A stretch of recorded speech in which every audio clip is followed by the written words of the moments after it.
Deus por esta igreja e por cada irmão, onde o amor do Senhor nos ajuda a caminharmos juntos.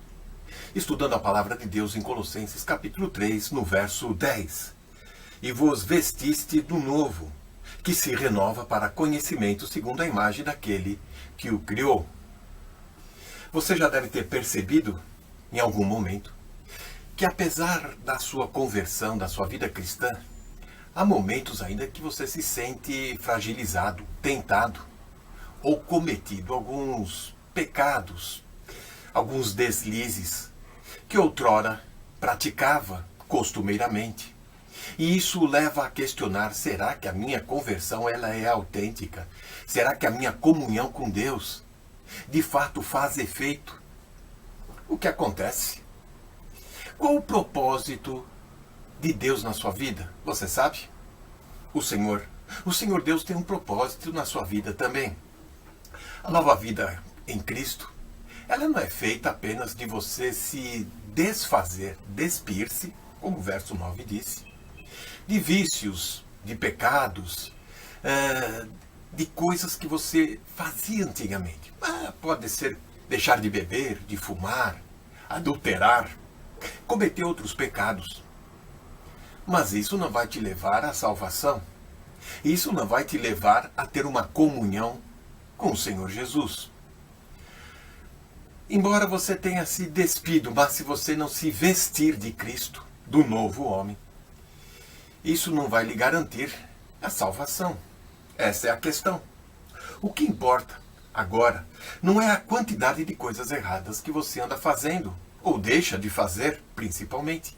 Muitas pessoas pensam, lógico, que deixando de praticar coisas ruins, coisas que a ética condena, que está tudo bem, e que assim eu posso andar com Deus. Esta quantidade de coisas erradas deixada de lado não faz sentido. E sim, você ter um compromisso com Deus. E você tendo um compromisso com o Senhor Jesus, o leva à obediência. E aí sim, esse compromisso, o leva a deixar a antiga vida, antigos vícios e práticas. Vestir-se do novo, diz o verso 10 de Colossenses capítulo 3. Já foi referido no último estudo sobre esta palavra novo que aparece aqui. E o apóstolo Paulo, em suas cartas, praticamente é o único que usa deste artifício, destas nuances do verbo. E ele usa essas palavras, este adjetivo, do novo neo e do novo kainos. Difícil de você conseguir traduzir. É fácil entender, mas explicar não é muito fácil. Porém, quando o apóstolo ele usa esses dois adjetivos, ele está contrapondo uma questão. Vejamos então o que o dicionário nos coloca. O neo, o novo, seria traduzido em português para o novo, o jovial, o moderno, o recente. Isso tem no sentido de tempo, aquele que foi recém-formado, recém-criado. É o novo, o inédito. Quando falamos sobre kainos, que é novo também, ele tem um sentido de novo na espécie. Ele tem um sentido do caráter, no modelo, renovado, modelado, aperfeiçoado, melhor do que o anterior. Este é o sentido do novo, kainos. E ele usa essa palavra aqui no verso 10. A distinção pode ser notada ou aprendida melhor numa ilustração. Embora esta ilustração seja limitada, ela nos ajuda a compreender essa distinção. Mas você vai perguntar, mas por que esse luxo de querer trazer a palavra do original? Bom, primeiro que o português, a nossa língua, não vai traduzir adequadamente o sentido que o original que pretendia. E segundo, que quando fizermos a exegese, extrair do texto o seu sentido, vamos poder aplicar melhor aquilo que o apóstolo queria ensinar. Vejamos, portanto, uma ilustração sobre carros. Imagine você o Corolla, Toyota Corolla, 50 anos rodando por aí. Este carro, que começou no ano 66, na sua primeira geração, ele tinha uma proposta de ser moderno, não poderia ser muito compacto, muito pequeno, também não podia ser um carro grande demais, de luxo. Tinha que ser um carro sob uma medida ideal, econômico, prático.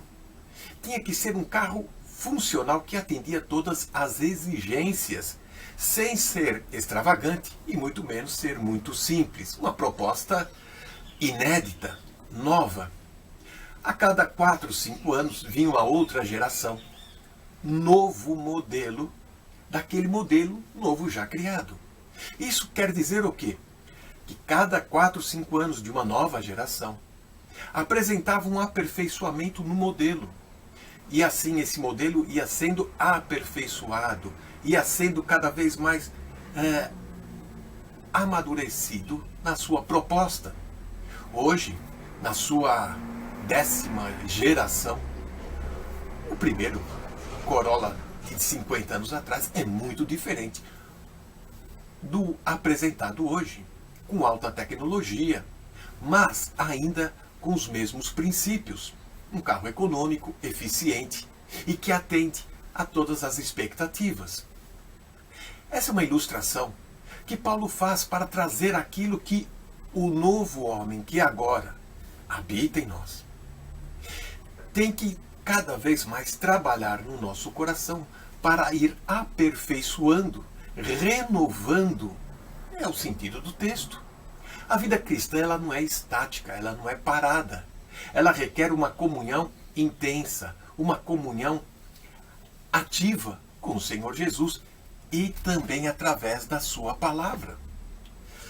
Portanto, o cristão ele vestiu-se uma vez por todas do novo homem, Cristo Senhor. Em decorrência disso, ele está sendo então aperfeiçoado, renovado, amadurecido, desenvolvido em entendimento, em conhecimento e principalmente em comunhão com o Senhor Jesus. E assim podemos também ter comunhão com os irmãos. Há uma mudança então de qualidade, esse renovo daquilo que é novo, o novo homem, que agora estamos ligados, nos tornando então, qual o propósito de Deus para a nossa vida? Nos tornarmos semelhante ao Senhor Jesus. O novo homem é Jesus Cristo. Vejamos então em 1ª carta de Paulo aos Coríntios, no capítulo 15, no verso 45.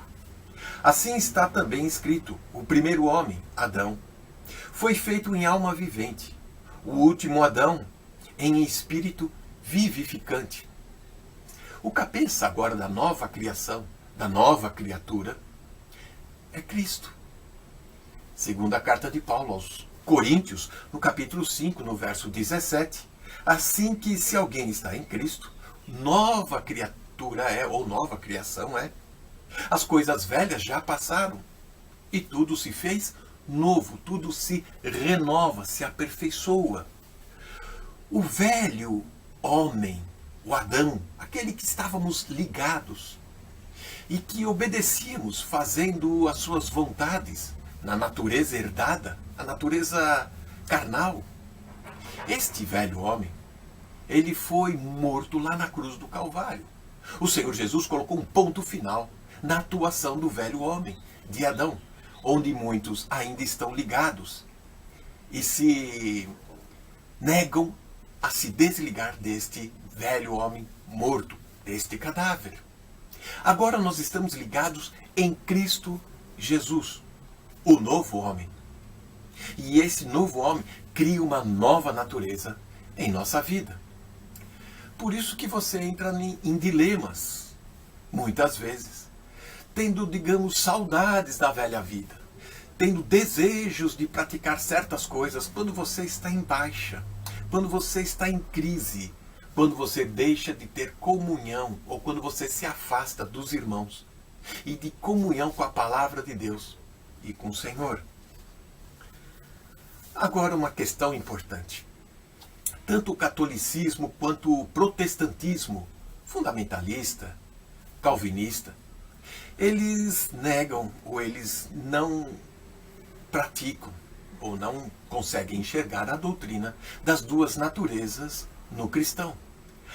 A velha natureza, eles confundem com o velho homem. Mas o velho homem, Adão, já foi morto lá na cruz.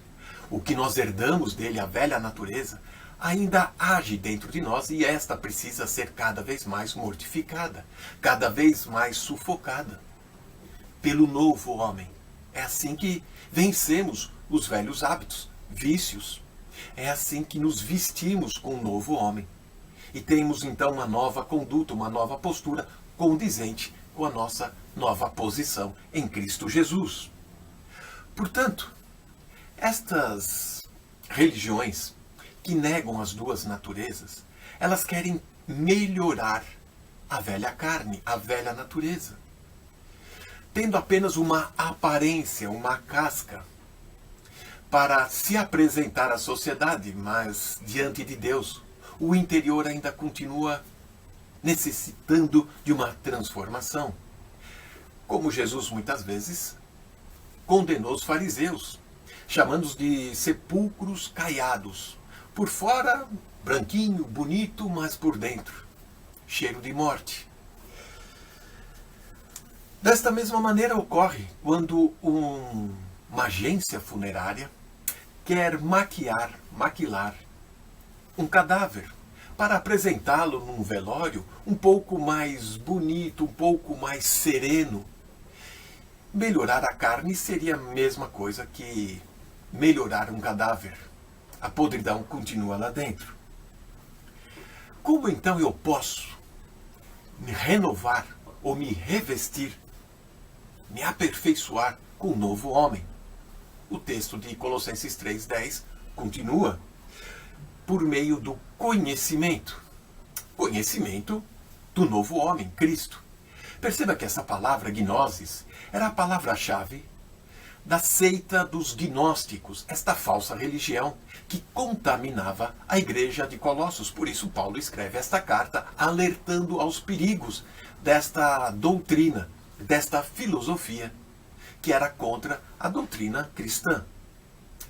Perceba então você que este misticismo do gnosticismo, que ensinava um sobrenatural na sua vida, esse conhecimento sobrenatural ele não pode mudar o seu interior. Ele não tinha poder e capacidade para transformar a conduta, o entendimento, o intelecto, a percepção de um ser humano, de uma pessoa. Portanto, quando Paulo ele trabalha com esta palavra-chave, conhecimento, ele fala de um conhecimento em Cristo Jesus, que pode transformar o seu coração, o seu interior. Veja que lá em Gênesis, o homem foi formado à imagem e semelhança de Deus. Mas ele foi deformado na queda, no pecado, na desobediência de Adão. E agora em Cristo Jesus, ele pode ser transformado. E essa é a grande notícia da graça que nós temos. Ao crescer no conhecimento da palavra de Deus, da Bíblia, das Sagradas Escrituras, seremos então transformados pelo Espírito Santo de Deus, que agora habita no nosso coração. Quanto melhor vamos conhecer a Cristo, mais semelhante vamos nos tornar a Ele. Que o Senhor nos ajude. Amém. Começo por saudar a todos aqueles que nos seguem no nosso estudo bíblico, e nós então vamos dar continuidade, lendo de novo Colossenses capítulo 3 e versículo 10, que diz: e vos vestistes do novo, que se renova para o conhecimento, segundo a imagem daquele que o criou. Na expressão vos vestistes do novo, temos aqui a nossa posição em Cristo. E depois temos a nossa condição, portanto a nossa situação prática, na expressão que vem a seguir, que diz que se renova segundo a imagem daquele que o criou. Portanto, em Cristo nós estamos perfeitos, vestidos do novo homem. Mas na prática nós temos que nos renovar segundo a imagem daquele que o criou, que é Cristo. O novo homem é o homem regenerado em quem Cristo está formado. Cristo em vós, lemos no capítulo 1 e versículo 27 da nossa epístola, e já estudamos. Sim, Cristo em mim, Cristo em ti, Cristo em nós. Esta é a nossa posição. Ele já está em nós, assim como nós também estamos em Cristo. Portanto, a nossa posição é referida por estas duas terminologias, em Cristo e Cristo em nós. Porém, na prática, Cristo ainda está a ser formado em nós. É assim que lemos Paulo dizer, por exemplo, aos Gálatas, no capítulo 4, versículo 18, meus filhinhos, porque de novo sinto as dores de parto até que Cristo seja formado em vós. Portanto, Cristo ainda estava no processo, na prática, de ser formado nos crentes. E está no processo de ser formado em nós. Este processo tem causado muita dor de parto aos irmãos que, como Paulo, procuram ajudar os crentes a perceber como devem, na prática, revelar as características de Cristo. Lembram-se da palavra grega kainos, que quer dizer novo? Ela está aqui na sua forma verbal, com a palavra anakaino. Cá está o aspecto prático. Devemos ser renovados em qualidade, sempre com melhor qualidade, como o nosso irmão Alberto também explicou tão bem. Na prática, devemos fazer jus à nossa posição e renovar-nos segundo a imagem de Cristo que a nossa passagem refere. E a passagem diz assim, vos revestistes do novo, que se renova. E cá está o verbo aikaino, que é se renova, que se renova para o conhecimento segundo a imagem daquele que o criou, que é Cristo, segundo a imagem de Cristo. É importante que na prática estejamos vestidos com a mesma roupa. A isto chama-se uniforme. É verdade. Quando várias pessoas se vestem com a mesma roupa, estão uniformemente vestidas. Estão vestidas com um uniforme. Neste caso, o uniforme é Cristo. O que se pretende é que todos nós sejamos revestidos de Cristo. Revestidos das suas qualidades, das suas virtudes, das suas características. Nós não imaginamos a importância do impacto que este uniforme traz sobre os outros quando nós o usamos. Como alguns sabem, eu sou militar. Agora estou na situação de reserva. Quando vestido de uniforme, quando estava no ativo, as pessoas tratavam de maneira diferente, como não me tratavam quando estava à paisana, quando não estava vestido de uniforme, quando não estava fardado. Neste caso, era mais um, como tantos outros. Um como os outros, porém fardado com o uniforme era diferente. A farda conferia respeito e autoridade de forma imediata. O mesmo se passa agora. Quando eu estava prestes a passar à situação da reserva, eu até costumava brincar dizendo aqui, agora, constantemente as pessoas tratam por seu comandante. Senhor comandante acima, senhor comandante abaixo, senhor comandante para o lado. Mas quando eu for para casa já ninguém me vai tratar por comandante. Vão dizer assim, Carlos, vai levar o saco do lixo para o contentor lá na rua. E realmente é mesmo assim. Tratavam-me por senhor comandante. A farda também conferia credibilidade. Isso fazia com que o que dizia era aceite. E quando dava uma ordem fardado, as pessoas eram céleres em obedecer. A roupa fazia de facto a diferença. Se desse a mesma ordem descaracterizado, sem estar fardado, sem estar no uniforme, ninguém me ligaria. Como a farda de facto faz uma grande diferença. É como eu com a farda dominava as situações. E como eu agora sem farda sou dominado completamente. Quanto mais verdade isto é na vida cristã, na vida espiritual. Se nós estivermos bem fardados com o uniforme, dominamos completamente. De outra forma somos dominados. Ora, o impacto de trazermos o uniforme de Cristo é muito maior do que o impacto de um mero uniforme desta vida. Em Colossenses, no capítulo 3 e versículo 10, o apóstolo Paulo disse aos seguidores de Cristo que posicionalmente já foram vestidos de um novo uniforme. Mas no versículo 12, mais abaixo, ele diz como nos revestimos na prática. Como é que na prática isto acontece? Esta tal prática que ele já refere no versículo 10, na segunda parte do versículo, e ele depois, mais abaixo, no versículo 12, ele diz como é que na prática isto acontece. Primeiro ele descreveu as roupas das quais nós nos devemos despir ou despojar. Ele falou nisso nos versículos 8 e 9. Depois, ele disse que tipo de uniforme nós devemos vestir. E isso ele refere nos versículos 12, 13 e 14. Em vez de nos vestirmos, por outras palavras, diz ele, de raiva, de ira, de calúnia, de linguagem suja e de mentira, nós devemos nos vestir antes de misericórdia, de bondade, de humildade, de mansidão, de paciência, de perdão e de amor. É esta roupagem que se revela em Cristo. De facto, vestirmos-nos de Cristo é vestirmos-nos destas suas características, destas suas virtudes. Mais do que o uniforme que eu usava na vida militar, estas virtudes conferem muito mais respeito, conferem muito mais credibilidade e conferem muito mais autoridade. Perante uma pessoa assim vestida, as pessoas agem e reagem de maneira diferente. As pessoas, perante uma pessoa assim vestida, ouvem as suas palavras, querem muito ouvir o que elas têm a dizer, reconhecem a sua autoridade e são atraídas a Deus pelo que as pessoas assim vestidas representam. Na prática, a pergunta é, na prática, tenho-me revestido de Cristo? Esta é que é a grande questão. Depois de um irmão ter pregado há dias, particularmente no domingo passado, na nossa reunião online, depois de ele ter pregado, um outro irmão comentou assim aquilo que ouviu. As novas gerações, em especial, precisam dos nossos bons exemplos. O que formos hoje serão as referências das futuras gerações. Fulano, referindo-se ao pregador que acabara de pregar, é o homem que estimo muito, disse ele. Homem humilde e fiel ao Senhor. Digo agora eu, nesta relação, homem que se veste de fidelidade e de humildade. E continuava ele, porque a sua vida, disse ele, o seu percurso, o seu trajeto de vida, assim o tem demonstrado.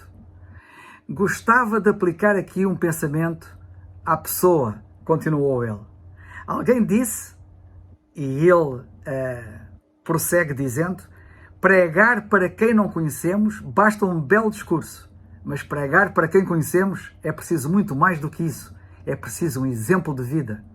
Por isso, reconheço em fulano, continuava ele, toda a autoridade naquilo que ele falou, porque ele tem dado este exemplo ao longo da sua vida e nós, muitos de nós, aqui, sabemos bem isso. Vamos usar o mesmo uniforme? É este uniforme que se pretende que nós todos usemos. É que se trata mesmo de um uniforme, pois se espera que nos vistamos todos de igual forma, de misericórdia, todos vestidos de bondade, todos vestidos de humildade, de mansidão, de paciência, de perdão e de amor. A imagem de Cristo que o texto refere. Que Deus nos abençoe e nos ajude a sermos diferentes e a fazermos a diferença. Amém.